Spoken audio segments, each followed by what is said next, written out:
Well, hello, everyone. I'm James Dobson, and you're listening to Family Talk, a listener-supported ministry. In fact, thank you so much for being part of that support for James Dobson Family Institute.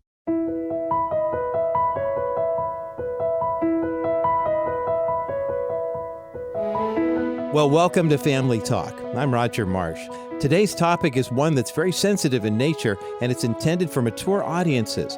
But it's a program that you definitely need to hear because this has been an ongoing epidemic in our culture ever since Dr. Dobson began working to fight it back in the 1980s. We're about to hear a classic program featuring the late Dr. James Dobson and his good friend Patrick Trueman addressing the dark subject of pornography and its devastating effects on our society.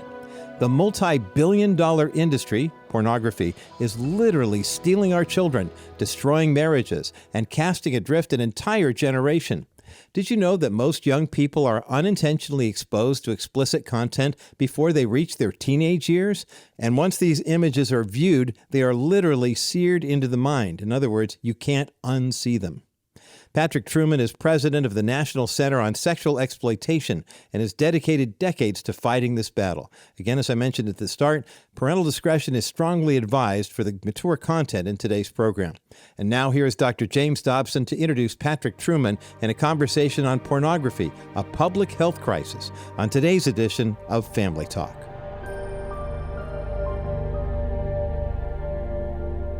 One of the most difficult and disgusting things I've ever done in my life was serving on the Attorney General's Commission on Pornography. That was 1985 and 1986.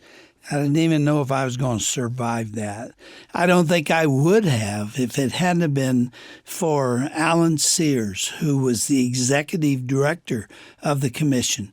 On the first day of the commission, we bonded, we met, and I saw what his heart was for righteousness. And the two of us were allies through this. He went on to become the founder of the Alliance Defending Freedom and has been the major pornography fighter in the entire country. I love that man, and I appreciate him today. The materials that we examined and analyzed were conducted under the most terrible of circumstances. We heard so many testimonies of victims of pornography and their families, and it broke my heart. We produced, as a result of that 18-month study, a 2,000-page report which brought about 26 changes in the law. They were signed into law by Congress and then signed by President Ronald Reagan, and I was working with him throughout that time. For a time, the clock on pornography began to run backwards, but then the Gipper left, and George Herbert Walker Bush was elected. Now, he also had a heart to fight pornography, and I'm grateful that he did. And he got his Department of Justice to continue the work that we had started. And Herbert Walker Bush left office, and Bill Clinton defeated him, and he was elected. And he began dismantling the effort to defeat pornography and the industry. And the pornography industry cheered when he did. And he appointed people to the Department of Justice who would not prosecute it, and the whole thing unraveled, and the work that we did was essentially lost. And then our findings and recommendations were largely ignored, and that filth began to grow in culture.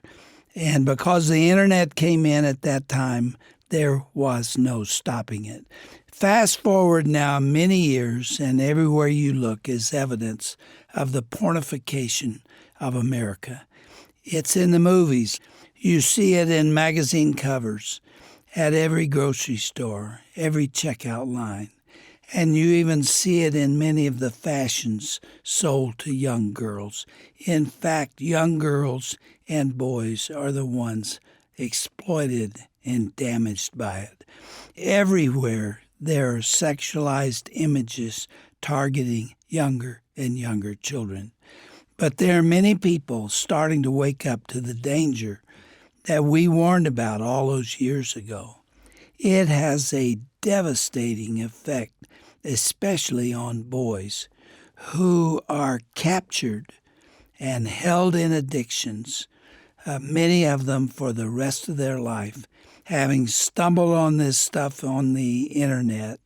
And more people are seeing this. More parents are seeing it in the fight to clean up images saturating the media. My guest today is Patrick Trueman, who is like a brother to me. He was on the staff at the Department of Justice for the Pornography Commission. That's where I met him in 1985. And he's still a leader in that battle. He has not backed off one bit in all these years, and it has been a tough struggle. Patrick Trueman now is president of the National Center on Sexual Exploitation, and you're also a lawyer. Patrick also founded the New Law Center, which is seeking to create and defend legislation to fight obscenity in the culture. He's here today to talk about some of his organization's responsibilities. And again, he was at the Department of Justice during that time that I was working there. So, Patrick, you're a lawyer who specializes in opposing this stuff. Thank you for not backing off. Thank you for giving your life's work to this cause. And start by going back to those days in 1985 and 86. What do you remember about them, and how do you feel about it today? You know, the first thing I remember about the issue of pornography was a film that you produced back then, Jim, The War on Illegal Pornography. I believe that was the title? It's a winnable war. It's a winnable war. Yeah. That's right. And I saw that film, and pornography wasn't an issue with me at all. I had given my eyes over to the Lord years ago before that, but that struck me that we really have a problem in America. And then at the same time, the commission was going on, and I was at the Department of Justice. When the commission finished its work, it had many recommendations, but two very important recommendations were to update all those laws on pornography so we could fight the pornographers. The second one was to have a special strike force of prosecutors in the criminal division to go after the major producers and distributors. And I was asked to be the number 2 person in that office, and then the head of that office left soon thereafter, and I suddenly became the head prosecutor at the office. Department of Justice. At the Department of Justice. And we had a big task because the pornography industry had never been prosecuted. The Justice Department hadn't done any cases in a number of years. But what we discovered when we began prosecuting, and we went after the biggest companies, the companies that were producing the most films and distributing them to 50 states, what we discovered in jury trials is that the juries wanted to convict because they didn't want to think that their communities would be overrun by this kind of material. And as part of your prosecution, you have to take into account community standards. And the jury gets to say whether it meets their community standards or not. Juries want to say our community's better than this. And so we never lost a trial. And, you know, Jim, I think today, if the Justice Department would start prosecuting again, and we know they haven't been doing it for years, I think you would have an even more receptive jury pool. Because now, as your introductory comments point out, it's so devastating, it's really affecting in one way or another every family in America. Anyone who has kids, teen or older, they know about incidences with their own kids getting exposed or someone in their neighborhood, some incident at school, etc. And the statistics back us up on this because it shows that in teen boys, until you're about 24, something in the area of 90% are looking at pornography. Now, is this what parents want? Of course not. And it's like 60% of the girls. And it's really difficult to treat. Once you're addicted to this stuff, you are hooked, and maybe for life. And the problem that we hear is that the husband is hooked on it and the wife is not. Yeah. And she's offended by it, and he wants her to do things she won't do. And it destroys the sexual relationship for the marriage. Right, and he thinks she's not beautiful because he's looking at, an 18-year-old. Perfection. He's looking at, a touched-up model. And so it destroys marriages. But it destroys childhoods, too. One thing we're noticing a rise in is child-on-child sex abuse. And this is not just an American phenomenon, it's a worldwide phenomenon. And the only reason for the rise is the use of pornography, the exposure to pornography of young children. It's upended society. That's why we call this a public health crisis. It's not just a problem for one family or another. It's a problem for society, and we can't solve it unless And child pornography is very much a part of it. Of course it is, yeah. And that's been the one thing that the Department of Justice has been willing to kind of fight a little bit. Yes. They won't fight obscenity. They won't fight adult pornography, but by not fighting adult pornography, they're allowing for more child pornography because, as you know, when these people are looking at pornography, they always have to have something harder and more deviant. They keep moving towards something. And many of them turn to child pornography. Yeah, it's progressive and it is addictive.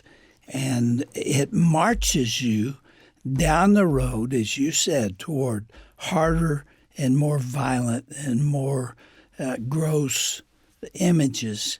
And what stimulates one day will not be enough tomorrow. There was a time when seeing just stalking turned a guy on. Mm-hmm. But now it goes farther and farther in the direction of the paraphilias. That means abnormal, far out things like homosexual violence and child pornography and bestiality and all those, and violence against women.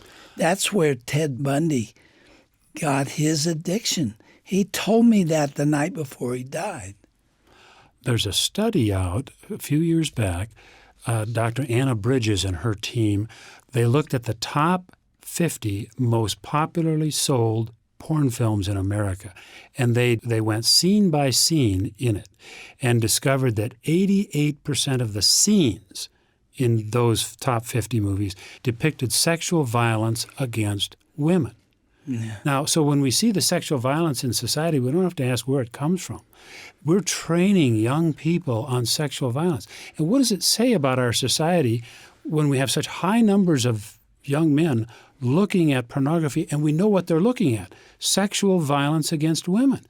These will be our leaders.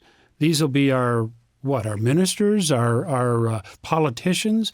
The pornography trains the brain. And that's what the problem is. I'm not going to try to describe what that violence looks like, but I can tell you it will turn your stomach. Right. And we had to sit and look at that stuff and then hear from women who had been abused in that way. Mm-hmm. Yeah, I'm telling you, it's not a victimless crime. It is sexploitation of the worst order. And it's taking place on college campuses, taking place on high school and junior high campuses now.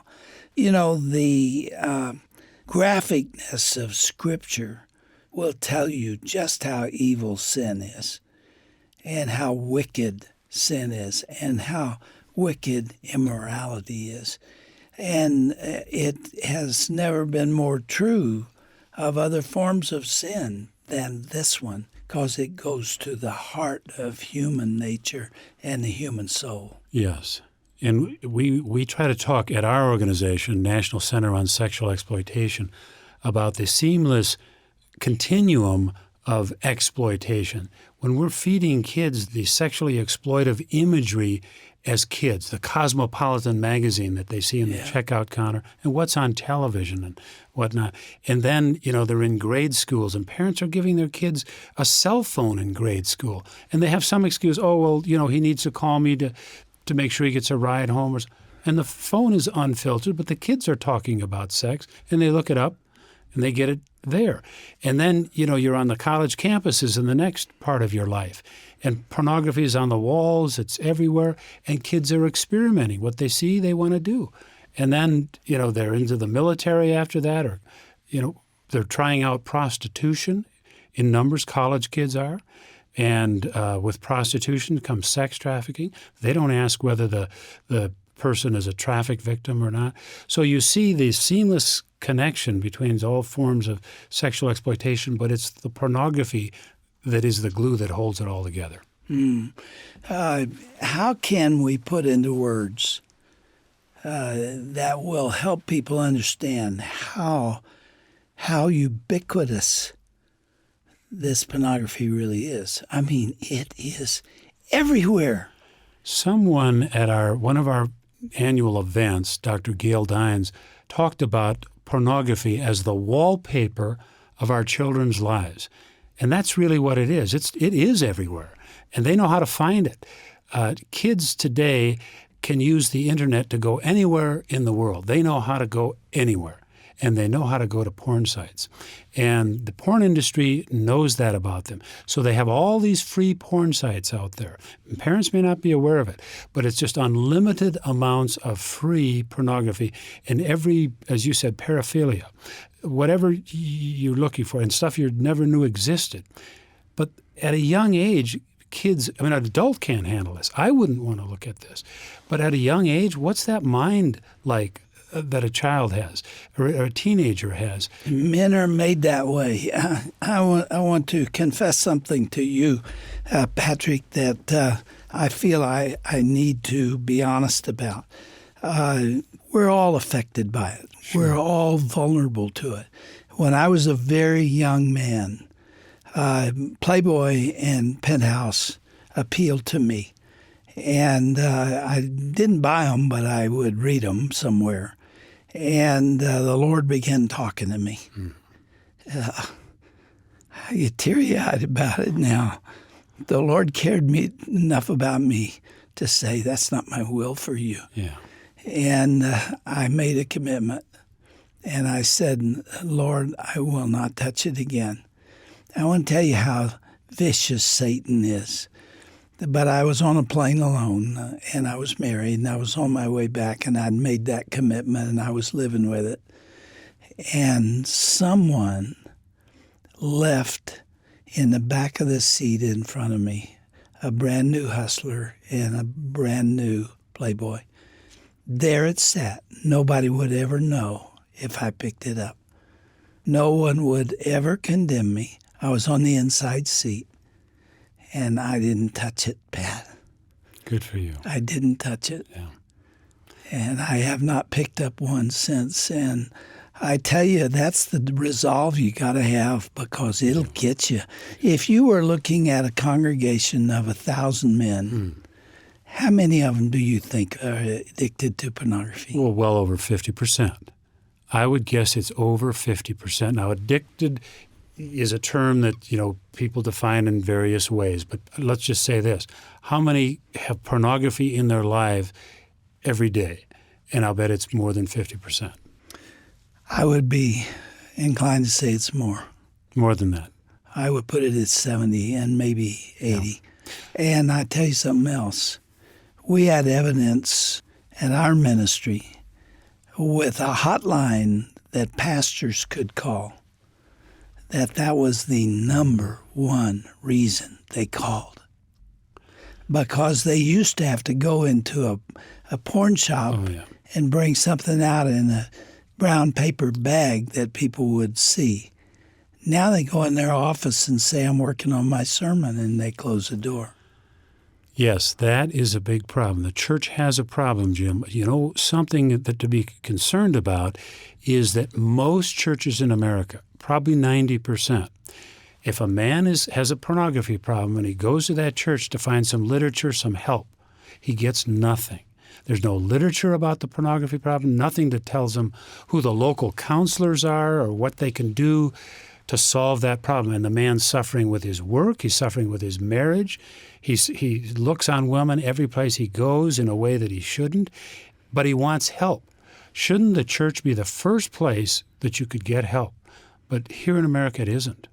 Hey, the pastors, if they're not hooked on it themselves, are afraid to talk about it because they're afraid they'll offend the men. And some of the women, more women are being involved in pornography because their husbands are pulling them into it. They are. That's right. But if they would talk about it, and I realize it's hard for a pastor who's got a pornography problem to be talking about it, but I don't think that excuses them from having a men's group where you bring in a speaker once a year or something. Absolutely not. But there are these organizations that are out there, and there are counselors who know how to deal with it. Yes. You and I have a friend, Dr. Jerry Kirk. Yes. And Jerry is another one who grabbed hold of this issue in the 80s. He came to our commission. He was pastor of College Hill Presbyterian Church in Cincinnati, and he fought it there in Cincinnati to a standstill. But he's a hero of mine. Yes, he's accomplished a lot. There's the old guard. I'm pleased to be part of that old guard, 30 years in this work. But there's a new guard, too. You'd be surprised, Jim, how many young people are standing up to this. I could have 500 interns every summer from college campuses. When we put the word out that we're looking for interns, we are overwhelmed. People want to be working on this. And frankly, it's particularly the women who don't like the college culture of exploitation that they're expected to fit into, and they want to do something about it. And I'm always pleased when we see these young men who apply, and they come, and we've got one now, working on these issues. So the young aren't necessarily all buying into this culture. They know there's something wrong, and many are willing to stand up. How can they reach you, Pat? At our website, which is endsexualexploitation.org. All right, we're going to do another program. We're going to talk right about that. Patrick, thanks for being here. Let's do it again tomorrow. Thank you, Jim.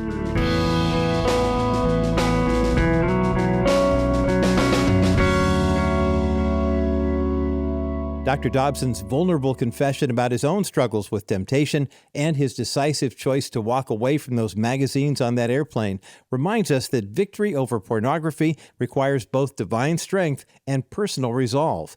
That's the kind of transparency and practical wisdom that families desperately need to hear.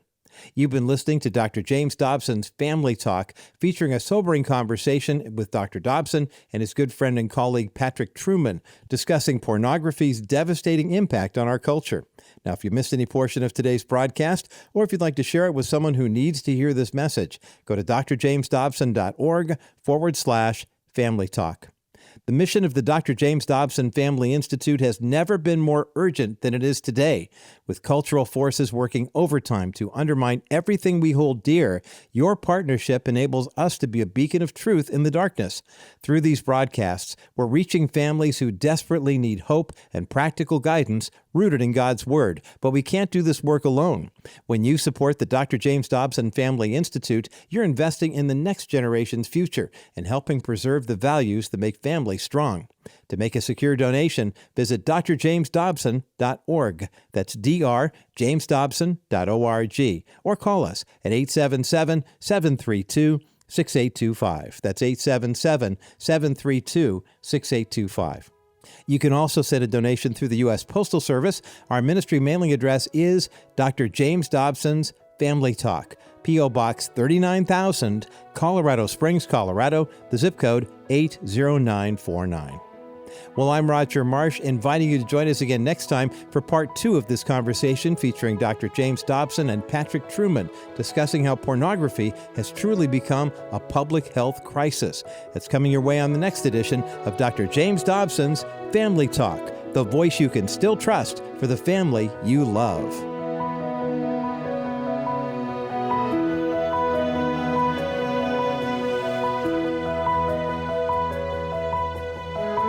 This has been a presentation of the Dr. James Dobson Family Institute.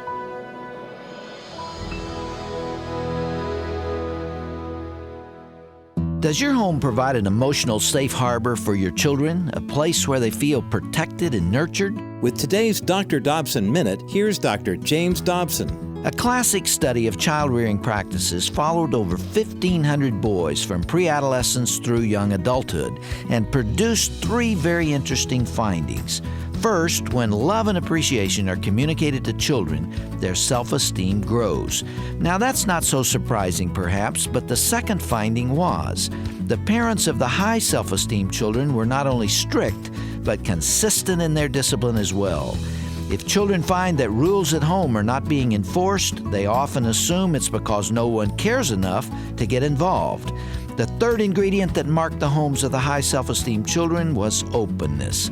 Once the boundaries for behavior had been established, there was freedom for individual personalities to grow and develop. For more information, visit drdobsonminute.org.